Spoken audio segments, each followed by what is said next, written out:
Yes. Okay, great.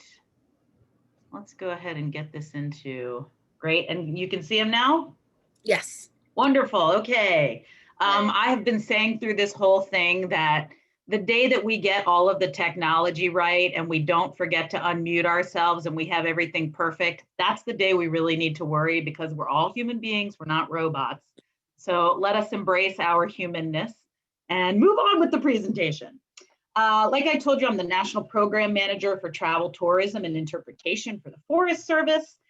And a big part of the work that I like to do and part of the work that I do on behalf of Forest Service is really connecting with our communities and developing, helping to develop a recreation economy or a tourism economy in our gateway communities. And so this is an initiative that we do jointly with Rural Development. And so I'm going to tell you a little bit about that today. So really, restoring watersheds and forest health, it's really central to Forest Service mission. And now because of COVID, many of our gateway communities really need restoration too. Watersheds and forests can serve as important economic drivers and provide emotional well-being for adjacent rural communities.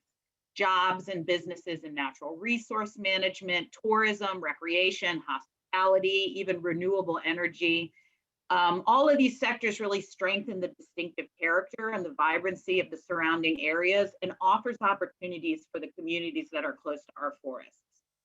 So as our communities start to recover from COVID, Forest Service is in a unique position to help grow and maintain recreation economies and partner with our gateway communities to create unparalleled opportunities to revitalize Main Street, preserve cultural heritage, support entrepreneurship, small business growth, and support the emotional, physical, and financial well-being of our neighbors. So we're going to talk about some of those opportunities today. This is kind of the mandate behind the work that we're doing here. And so, as you know, in the Forest Service, it's our job to really make sure that we're connecting with the public. Most of the land management decisions that we make, as you all probably know, require public consultation. And so that process is really kind of built into the agency. And because of that, we have a lot of knowledge about the local communities. We know who the players are in recreation. We know what some of the programs are that are going on the ground. And so we have an engaged public and we have a staff that really understands the dynamics of the communities around the forest. So on paper, at least, there's an opportunity for interested public to be proactive and really engage with the forests. And so our forests have, a lot of lists of those who have participated in public sessions. And folks that have a vested interest in the forest and local communities often come to us with concerns, with ideas, with possible partnerships and things like that. And some of those folks deal with recreation and some are involved in other economic generators on and near the forests. And so, it's important that we can identify the networks of folks who can contribute to the development of a recreation economy, because in the programs where it's most successful, it's not just about the guides and outfitters who join the group, or it's not just about the hotels. You have to have actors from all of the different sectors of the local economy to make these recreation economy programs work. So just this past year, we were able to get the second version of our recreation economy resource guide put out. The first version came out in 2017, and it was really kind of an internal guide for Forest Service and rural development employees to find each other and connect over the recreation economy. I think we all understand the intersection here, but just to be explicit, public lands really offer a lot of benefits to our surrounding communities, including contributing to local economies. And so one example, which I'm sure everybody already knows this, of these kinds of statistics, just to give some numbers to it, a recent Forest Service study found that the average spending by a visitor to a national forest ranges from about $36 a day per party per trip for local residents on day trips to more than $740 per party per trip for out-of-town skiers and snowboarders recreating on National Forest Service lands.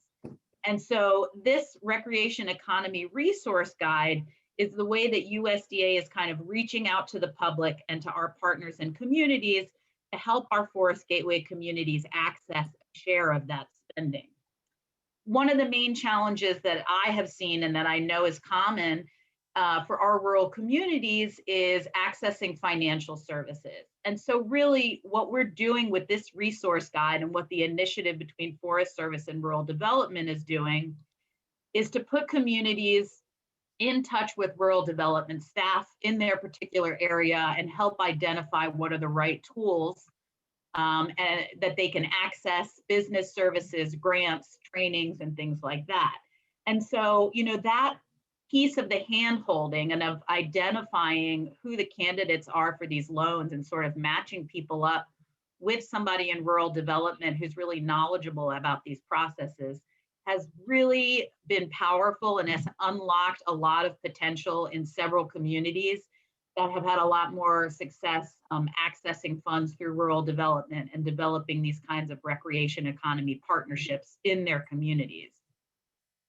This has been really huge. And so the resource guide, the second version of this guide, is more outward facing, and it has a lot of information for communities that are interested in establishing or growing their recreation economies. So I really encourage everybody to click on, well, actually, I see that link is probably not live. So when I finish talking, I will put a live link in the chat so that you can click on it and access the guide. Vince and Tim, if you're listening, if you want to put that in the chat, you can do that, or I will put it in afterwards. But basically, it's our three organizations, Forest Service, Rural Development, and the National Institute for Food and Agriculture, which is known as NIFA, kind of all working together to target recreation economies of rural Forest Gateway communities. And so the rural development field staff works with Forest Service, district rangers, or whoever else is kind of managing the initiative to identify new candidates for business loans, grants, and services for local businesses that provide recreation opportunities or otherwise enhance the local recreation economy. And this can also improve quality of life for locals and the level of services for visiting recreation enthusiasts. So it can also include opportunities from NIFA. Their mission is to invest in and advance agricultural research, education, and extension to solve societal challenges. And so with agritourism and kind of these related niches, there is an opportunity to receive aid also from NIFA.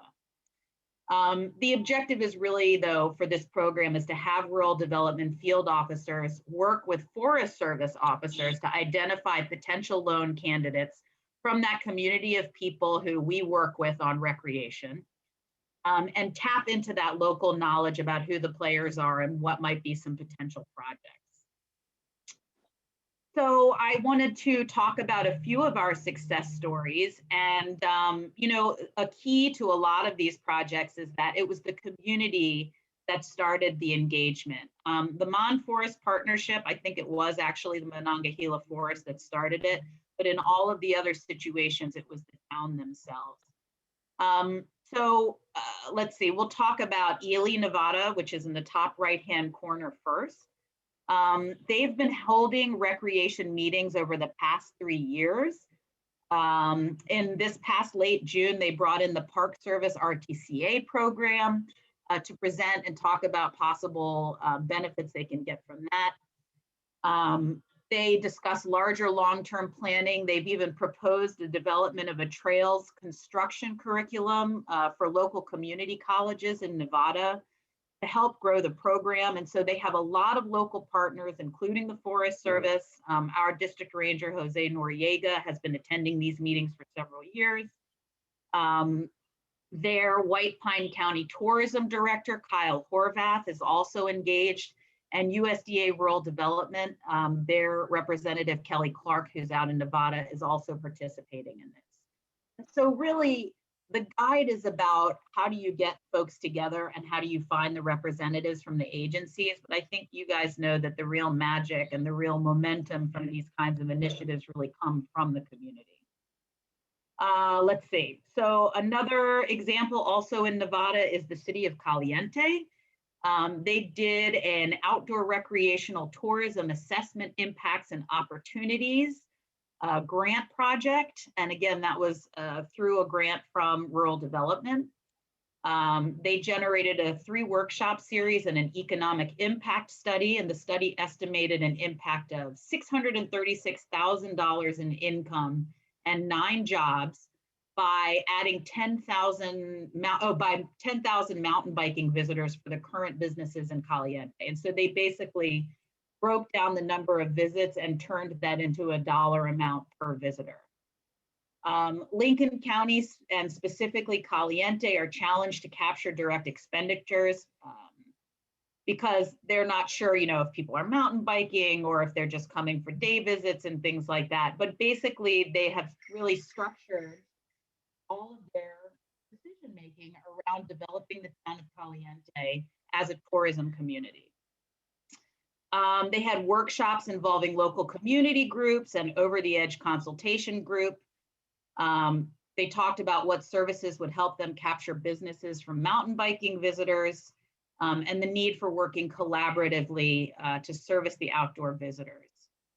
Let's see, Mon Forest Towns Partnership in the top left-hand corner, I was talking about that earlier. That is really a development through our Monongahela National Forest, and also very heavily involved in that project is West Virginia University Tourism Extension Program. So that's another piece of the puzzle that we enjoy getting involved in these projects. A lot of the extension universities have a tourism extension, the land grant universities have tourism extension programs, and so they're good folks to get involved. The Mon Forest Towns Partnership has been super interesting. You can see all of those logos right there are logos for the 12 communities that are around the forest. And each one is kind of branded for what is popular in that area. There's one that's mountain biking. There's one that has like an old-timey railroad, one that has breweries and wine tasting. So they've done a really nice job of kind of coming together and branding as the communities of the Monongahela. And I think everybody knows that the gold standard for tourism is to get tourists to stay one more day, because then you're getting them to spend more money on food, lodging, and potentially entertainment. So if these 12 communities can come together and market as the communities of the Monongahela, they have more potential to grab some of that market share of the money. They have more than 60 facilitated community engagement meetings. They've done inventorying, mapping, and photo documenting of their recreational assets. They've identified key needs in each community. It has created a salary for 6 new jobs to help on this tourism development. So it's been really self-sustaining. And then I would say probably the most successful, they've all been very successful, but the one that's really kind of blown up is the partnership in Mammoth Lakes between the Inyo National Forest and the town of Mammoth Lakes. They started working on this in 2010. John Wentworth, who was the mayor probably about 5 years ago, I don't think he is anymore, contacted me in 2017 to learn about the initiative. So we've jointly developed a challenge cost share agreement between Mono County and the town of Mammoth Lakes, the Inyo National Forest, and the Humboldt-Toyabe National Forest. And this agreement provides the framework for parties to cooperatively develop, plan, implement, maintain, and monitor recreation programs.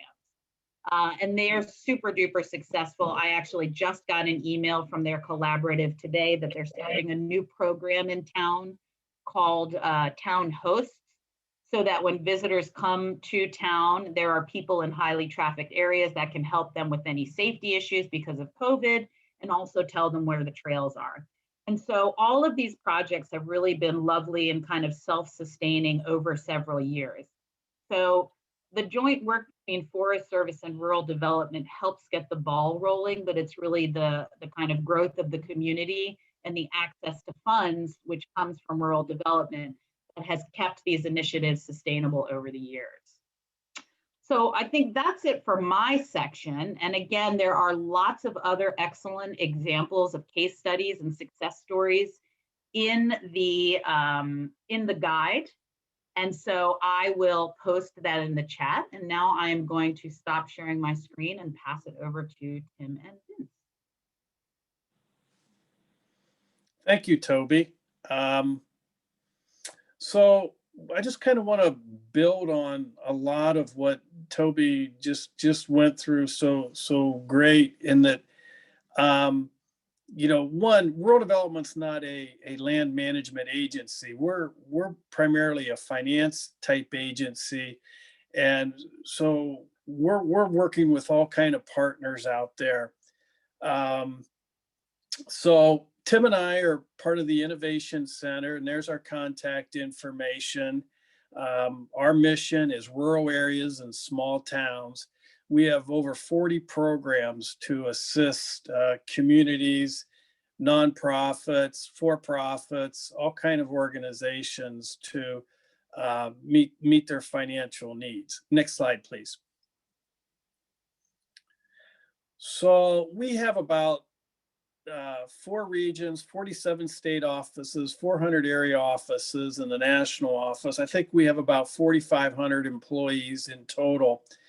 And what really makes our organization kind of special in comparison to some other federal agencies is we are boots on the ground. We are located in those local communities to assist people. And as many of you know, projects just don't happen. They need, you need to develop partnerships. You need to develop relationships. And that's what our 4,500 people located in all these little towns throughout the United States are doing, whether it be county commissioners, township trustees, mayors, nonprofits, the federal partners, state partners, all those organizations. If these deals were easy to put together, they'd be already done. They're challenging deals, and it takes a lot of relationships to make it happen, and our staff has a lot of expertise in those areas. Next slide, please. So under rural development, we have 3 different business sections. Rural Business Cooperative Service, Rural Housing Service, and Rural Utility Service. And you can kind of see what each of those do, some of the projects that they do under each of those agencies there. Next slide.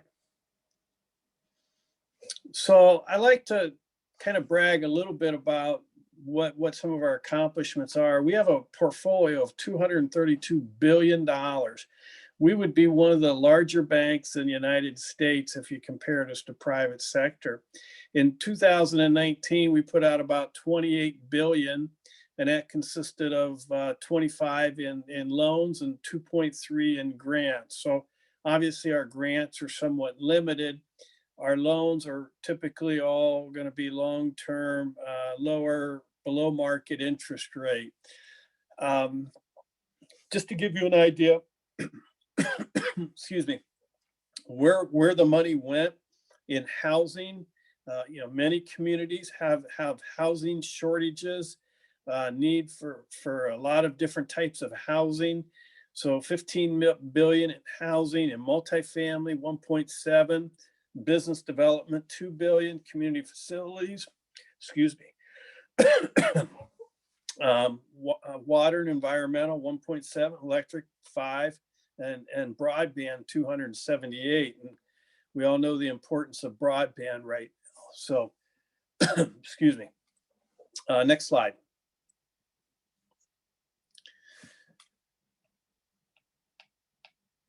So as Tim and I are part of the Innovation Center, and it's a recent buildup, a new department that is kind of the go-between between our leadership in DC and the field staff out there, and working on various different initiatives, which recreation economy is one of them.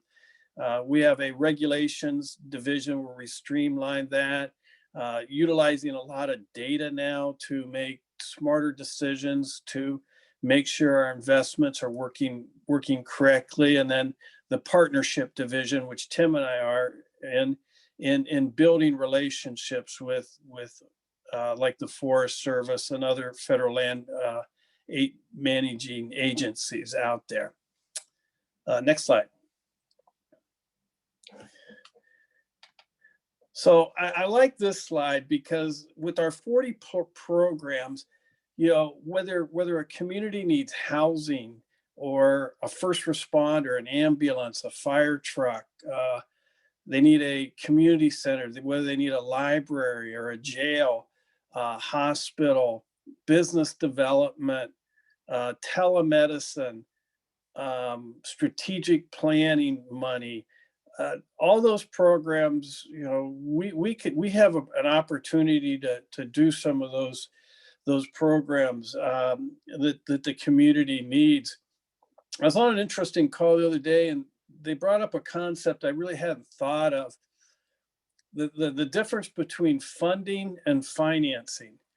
And the speaker basically said, financing is not the problem. There's money out there. It's funding for the financing. You know, how is the financing going to be repaid is the challenge that I think many of us out there face. You know, is it going to be a bond? Is it, you know, is it going to be philanthropy? Is it going to be grants? You know, how is the financing of that project going to all come together? And it really does come down to funding. What kind of got me involved in this recreation economy about 3 years ago was going to a meeting with the Wayne National Forest and talking about a proposed bike trail of 88 miles in Southeast Ohio in Appalachia. And what the selling point was the economic that it could the economic and community impact it could have for that community, and to see what thousands of tourists can bring in, and as Toby mentioned, you know, trying to capture some of that dollar that comes into that community. But one of the community trailhead communities, now that there's 26 miles built, their sewer is at capacity. They cannot add any more businesses, and that's going to severely impact them as to how they move forward and capitalize on all these people coming in to ride those bike trails. So that's, you know, this slide just kind of shows you some of the things that we can do with our 40 plus programs. Next slide, please. So very quickly, again, housing needs in many of these communities is just so great. And whether you want to purchase a home, build a multifamily house, or if there's existing housing stock that needs fixed up and rehabilitated, we have programs to assist there.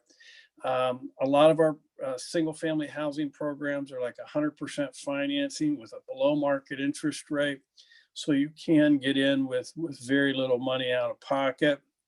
You know, in many of these communities, we travel in the existing housing stock that, you know, needs a new roof or furnace. And again, we can potentially help those folks with those needs. Next slide, please.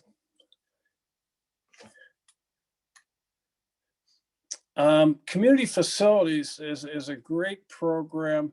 Again, this provides like first responder equipment, fire trucks, police cruisers, especially, you know, in a community that's really growing due to the recreation economy. You know, they're going to need more community services to manage that additional population. Libraries, community centers, all those kind of essential facilities that a community may need would be under this. We can do loans and or grants. The you know, the demand for this program, there's a lot of need out there. So, but again, I think this comes back to how is the financing going to get paid back, and having a strategic plan for that is essential. Next slide, please.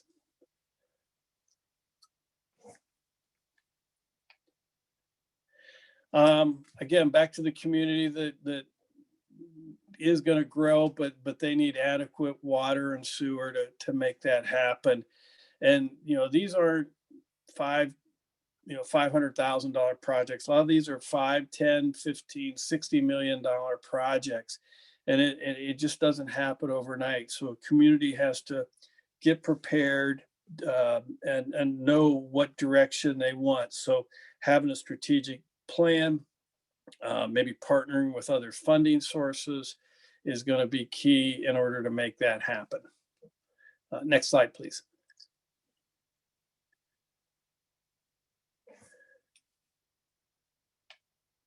Oh, well, I think with that, I think I'll turn it over to Tim. Everyone, just one moment as I get the slides queued up. All right, and this is. And while you're getting the slides queued up, I'll queue up myself. Great. Calling in from Portland, Oregon today.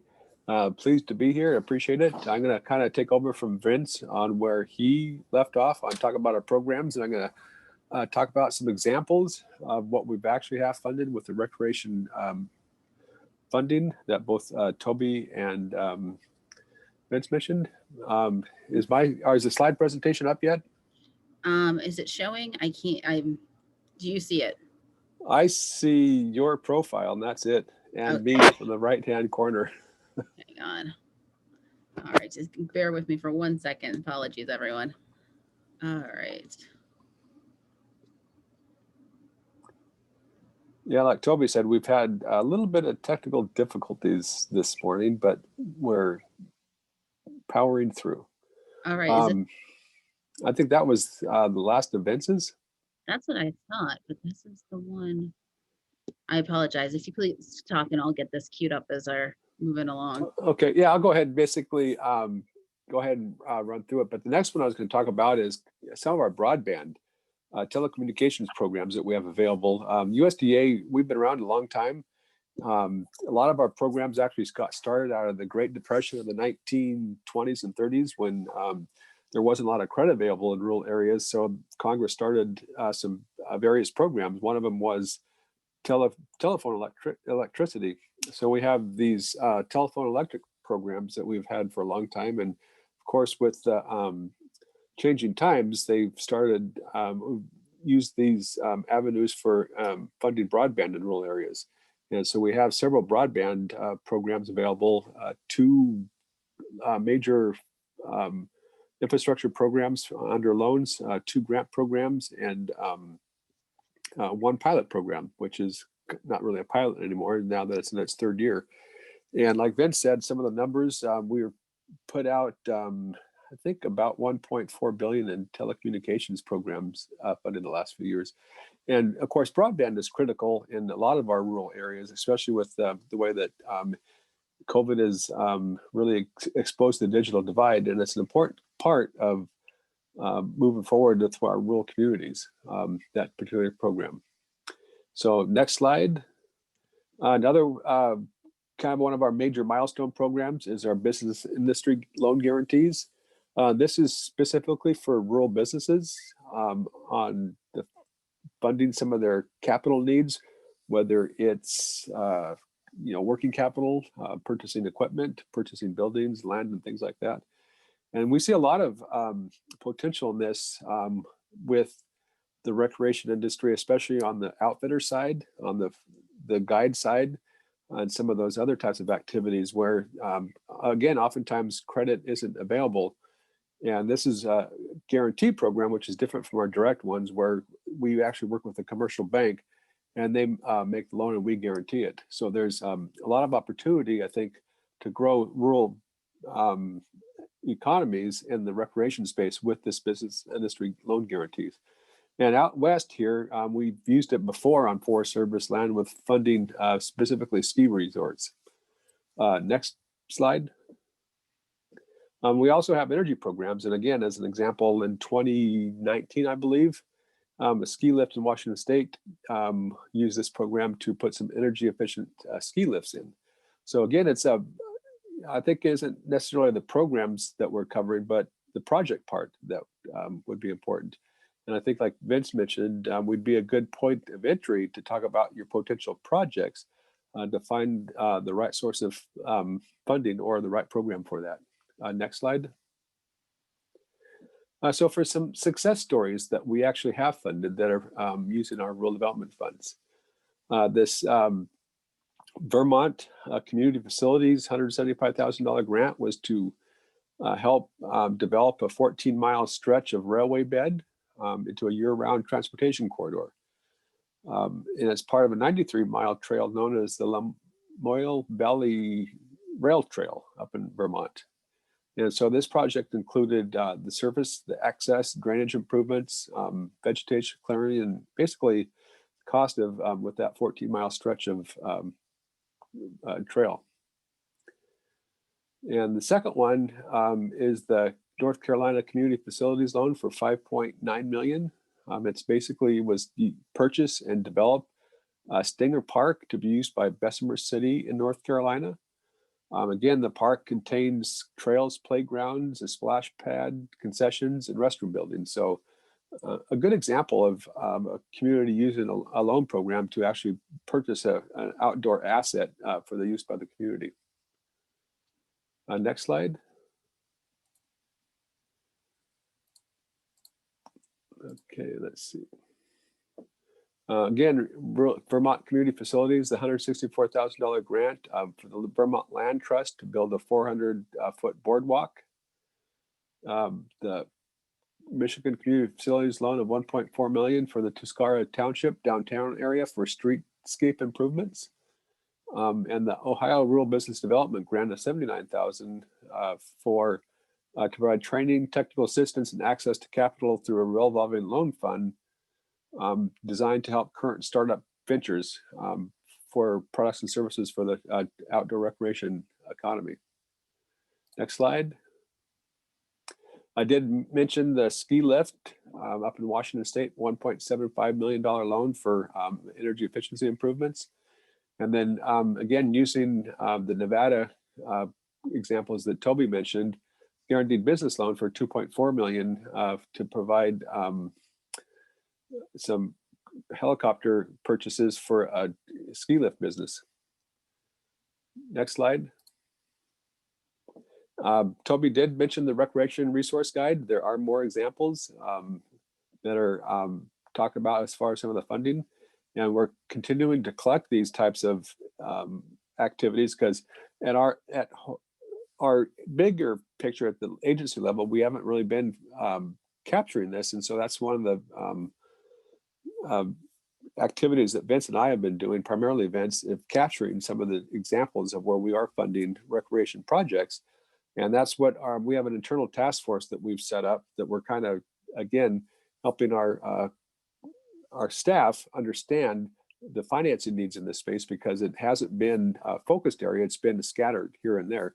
And so we're taking a more focused approach to these types of activities. Next slide. And just some food for thought. Again, we've talked about and Toby talked about some other potential Forest Service activities. Vince mentioned some of our housing projects. You know, one of the biggest costs of housing is land acquisition. So if we can get some of our federal land partners in to use some of their lands for housing, potential opportunities there. Again, I talked about business funding for concessionaires. And another thought that comes to mind, and again, not sure where this audience is as far as in the recreation space, but the act that was passed this year for developing some of the back facility needs for Forest Service and National Park Service, someone's going to have to do that work. And so there may be opportunities for some of our smaller rural businesses to access some of the work that's going to be coming out of the projects that are being prioritized right now. And then another potential is Forest Service also has a planning mandate to plan on their forests. And so we've entered into, before COVID anyway, talking with a forest in Idaho about coordinating the forest planning process with a regional economic development planning process through the national or through Economic Development Administration and their SENS process. And I think holds an opportunity for many communities is to work with the Forest Service as they develop their plans to, again, create a more and a better and a more comprehensive plan for the area versus just not within the forest or not just outside of the forest boundaries. And broadband deployment, of course, is a big concern across most of our rural areas. And then just other types of potential future collaborative projects. Again, Vince and I work for the Innovation Center, so we're trying to be innovative in our work, trying to think outside the boundaries, trying to think of new partners and projects that we can further the outdoor recreation space. Next slide. Oops. So, yeah. So basically, next steps, we're kind of, I think it comes down to is to presenting a project to us, and we can help workshop it per se, look at what might be available, what other agencies might have available, other funding partners, other state resources. And then again, come to us if you have those types of projects at the Innovation Center. And I think our last slide has our contact information. And I think with that, I think we still hopefully have some time for questions and answers and comments.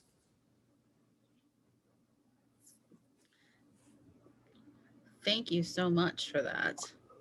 So I would love to open the floor to questions. I know sometimes it'll take people a moment to get their questions together. So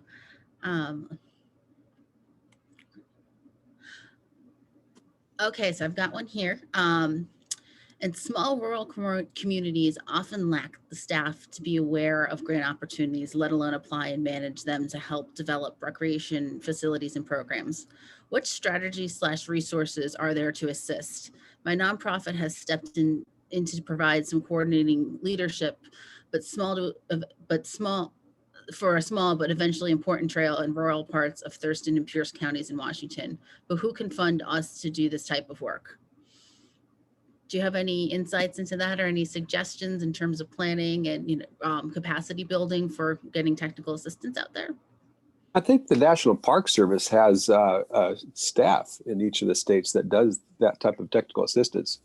I don't remember exactly what they are, but I think National Park Service has some potential. And a lot of states are also starting recreation offices. I think Washington State may have one. Maybe accessing some of the state funding, some of the state resources for that type of planning. Because our projects are pretty much, it's for facilities. And we do recognize that there is capacity building issues in rural areas. And again, not specific to recreation, but again, my focus has been a little bit on broadband and recreation, kind of two parts here. We've embarked with Economic Development Administration and the National Telecommunications Administration, NTIA, about doing capacity building workshops for our rural communities for applying for the funding in the broadband space. So I think there's opportunities to work with other partners in helping to build that capacity because it is an issue in rural areas with limited staff and just the huge amount of information that becomes available. It's just overwhelming with the number of projects. So I hope that helps, but feel free to reach out to me. And I'm actually based in the Pacific Northwest and am originally from Washington State. So I might be able to help with a specific question on that. One thing I wanted to mention was our Rural Business Development Grant. If it's tied into business development work, like say all the small businesses that would be positively impacted by, a new trail or a new kayak lift or whatever, we do have technical assistance for that or downtown revitalization funding, as long as it's kind of driven towards the business strategic development. That might be a possibility as well. Great, thank you. So another question is, do your grants fund construction costs? And what's the best way to get started on building trails? I'm thinking in terms of your grant opportunities. Well, I'll take a stab at that one. First of all, we want to probably reframe it from a trail to like a destination corridor, a transportation corridor, something that's helping the entire community. And then it comes down to, are we talking loan? Are we talking grant? If we're talking grant, then where is the other funding coming from? Is it on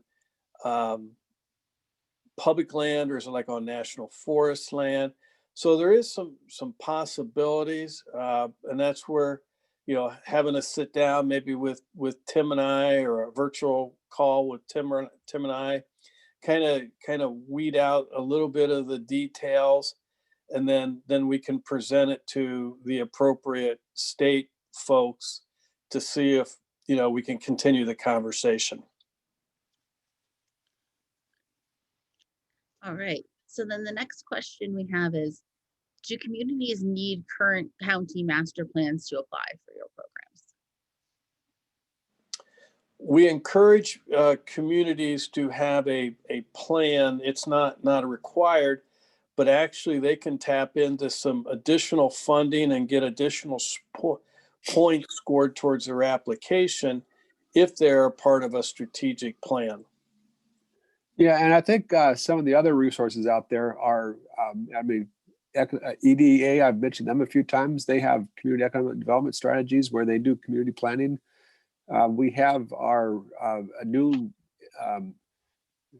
pilot program, our Rural Innovation Placemaking RPIC planning grant that actually does focus on placemaking and does have a strong recreation component to it. And then the Forest Service, in partnership with EPA, did a rural economic recreation planning grant for 10 communities. So it's not required, but it's actually a critical determinant of success is to have a good plan in place. And so that's why there's some of these resources that are being put toward the planning component for rural communities on their recreation economies. Great. This one is directed to Vince. What was the downtown revitalization grant? And wondering, Tim, was it you who welcomed me to get in touch? And this is from Larry Levine at Forever Greens Trail. Yeah, the Rural Business Development Grant is for downtown revitalization, and Tim would be a great contact for that program. Great. Well, as we're waiting for more questions to come in, I actually have a question for you. I noticed that you were talking a bit about, solar panels and things, funding for things along those lines. I know one thing I've heard trails talking about is there are long areas, and where might there be some opportunities if you had some ideas about possibly installing those in trailheads and things like that? Would that be applicable? Are those the type of projects you're looking for with that in terms of energy efficiency and watering stations, things like that? A lot of the renewable projects we do are for businesses, so it would be like a business at a trailhead community. I know in Ohio, we've done some of my favorite projects are solar panels on microbreweries, or another small business out there. So I would say it'd be more for a business that is impacted by that trail. Great. All right. Well, thank you all very much. Does anyone else have any more questions? I know we're getting close to our time, so please add them to the chat if you have some more. And if not, I think we, oh, okay, we've got one here. Is it likely that Rural Placemaking Innovation Challenge Grant will be renewed for the next year? Well, 50-50, yes or no. No, It's hard to say with the whole budget situation, with the whole congressional situation. We've had overtures that it looks like it will be because it is a good program and it will show some good results. So keeping our fingers crossed, we will get some 2021 appropriations for it. But So- all bets are off the table at this moment in time. Understand. So in terms of the rural placemaking grants, have you, out of curiosity, engaged any trail groups with those? Have any of them applied for those funds yet? And if they have, what have they Yeah, looked? this was specifically the Rural Placemaking Innovation Challenge was for a community. So not a trail per se, but actually a community. And I think a trail is a subset of the overall project. Okay, great. Okay. All right, and then there is some request about sharing information and sharing email addresses, and we'll make the slides available early next week to the group so that you can follow up with folks and you'll have access to the slides that they presented today. Is there a way to capture the chat? Because I'm calling in from my cell phone and I'm having a heck of a time trying to. Yep, I am actually copying and pasting that, so Appreciate that. no problem. All right, so we are coming very close to the end of our time. So I would just like to ask our presenters to say if there's any last words you would like to encourage people to, see how they might apply these to their trails, and any other thoughts you have in closing.